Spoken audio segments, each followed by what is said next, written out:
30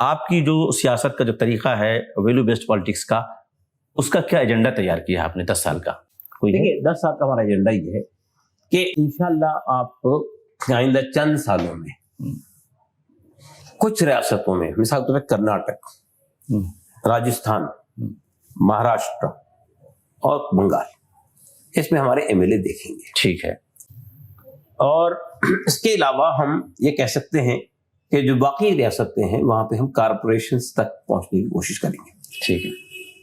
اگلا جو الیکشن اتر پردیش کا ہوگا 4 سال کے بعد، تو وہاں بھی ہم آپ کو انشاءاللہ نظر آئیں گے وہاں کی اس میں سیاست. تو جو امیڈیٹ ایجنڈا ہمارے سامنے ہے 2024 کا، وہ ایجنڈا یہ ہے کہ ہماری کوشش یہ ہوگی، ویلفیئر پارٹی اس پہ ہم نے کام کرنا شروع کر دیا ہے، کہ وہ کوشش یہ ہوگی کہ ہم جتنی سیکولر پارٹیاں ہیں ان سب کو ایک پلیٹ فارم پہ لے آئیں.